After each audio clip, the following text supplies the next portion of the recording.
What is up, ladies and gentlemen? It is the True Epic Gamer here, and today we're going to talk about a kind of touchy subject for some people, and that is why Battlefield will never topple or even get to the level of Call of Duty, right?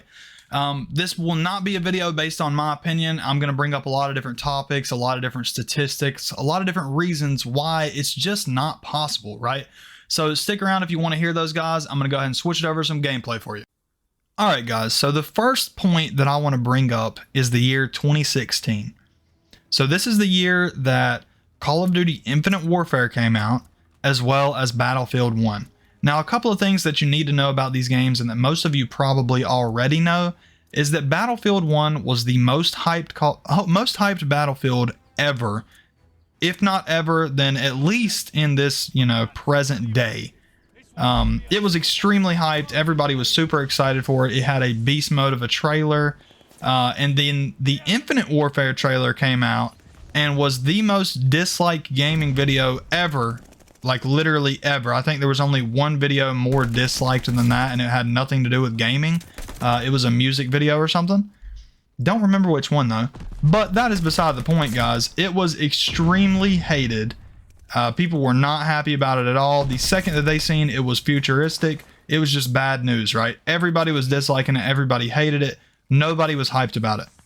There was so much hype for Battlefield 1, especially at that point, and everybody was calling it the Call of Duty killer. They thought this is it. This is the year that Battlefield will trash Call of Duty, right? But here's the thing. That's not what happened at all. In fact, if you look up the best-selling game of 2016, do you know what's going to pop up? Call of Duty Infinite Warfare. The most hated Call of Duty ever is still the best-selling game of the year. How does this happen? Well, there's a couple of different things that go into play here. Number one thing is that Modern Warfare Remastered was bundled with it, right? Activision's not stupid. They seen what was going on. They seen that sales were going to be down, so they made it where you had to buy Infinite Warfare to get Modern Warfare Remastered. You can think this is as scummy as you want. It doesn't make a difference. They had a choice. It was probably the smartest financial move they could have possibly done. Come on, Ralphie. Big money, Ralphie. I mean, it obviously worked. It was the best-selling game of the year, right? You can hate it all day long. It is what it is, and they'd probably do it again and again and again if the same situation arises, right? Haters gonna hate. Battlefield 1, it wasn't necessarily that anything bad happened to Battlefield 1. It just can't possibly get to that level, right? Modern Warfare, the original, is basically what started first-person shooters as we know them today. It wasn't the first, but it was the best, and it brung things that just nobody had seen before, right? It brung kill streaks, things like that. Things that are staples in the Call of Duty games nowadays, but back then just didn't exist. So this is an extremely beloved game. Not many people, even Call of Duty haters, are going to hate on the original Modern Warfare because of what it did for gaming and what it did for first-person shooters, right? So when it was bundled, it definitely made a difference in the sales.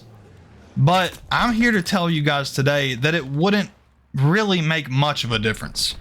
Because at the end of the day, Call of Duty has more dedicated fans than pretty much any franchise ever. You know, you can put it side by side with Mario, Zelda, things like that. I'm sorry, I took it too far. It's up there, right? Because Call of Duty fans, I know because I am one, we are going to get the new game no matter what. And that's the truth of it. No matter what, we're going to get that game. We're going to look at the bright side of that game. It might end up being not the best year ever. It might not. We don't care. We're going to get that game because it is this year's Call of Duty. And the truth is, even the worst Call of Duties are better than these other games.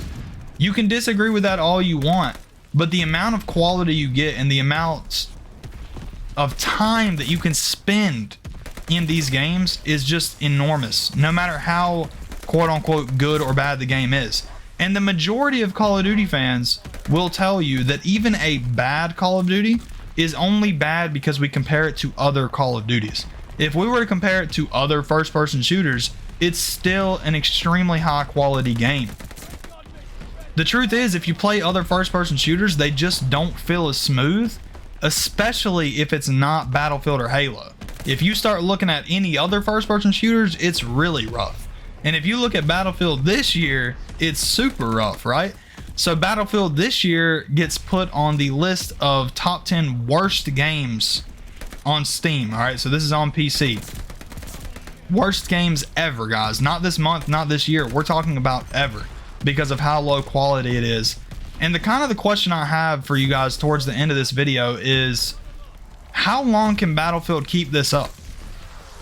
Because they're not just losing to Call of Duty at this point, they're losing in general, right? Because when you are the underdog in the situation like this, because they are a massive underdog to Call of Duty, and there's pretty much nothing they could ever do, you know, to fix that, because I haven't even gotten into how much money Warzone is making yet, then they need to be releasing such a high quality game, it's crazy, right? Because you can either be the best selling, or you can be the best, or you can be both.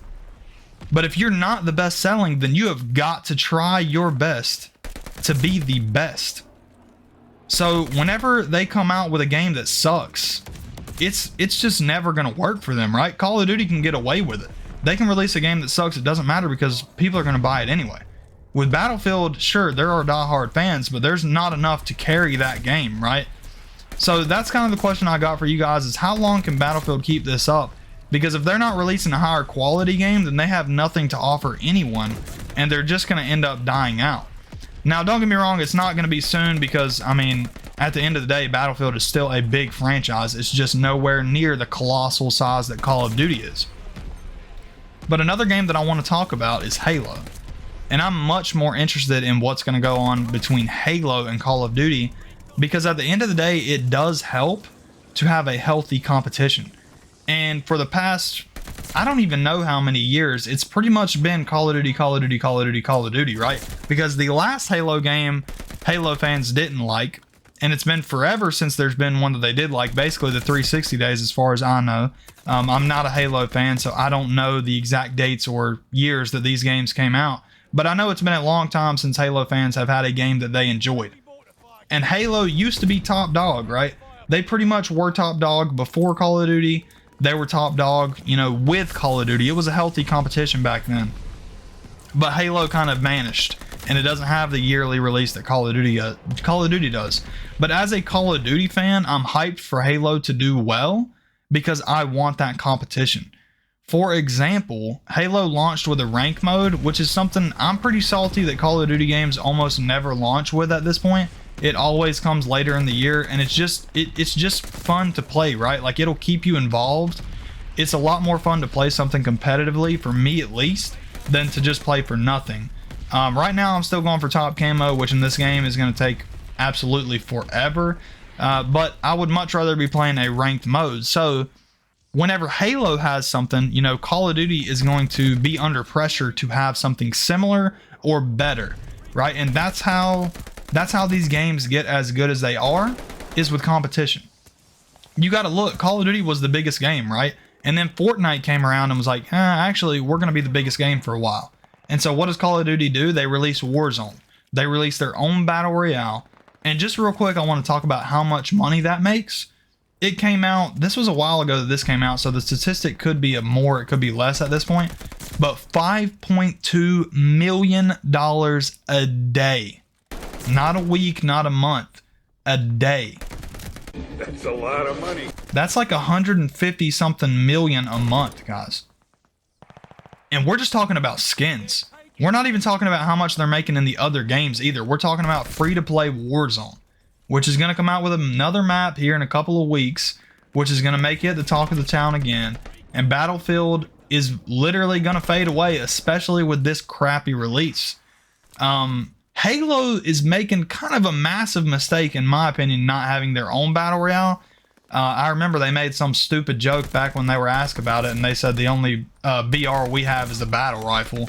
Like, okay, that's cool and all, guys, but battle royales are kind of where it's at right now. So if you want to really be in the running, you got to release your own.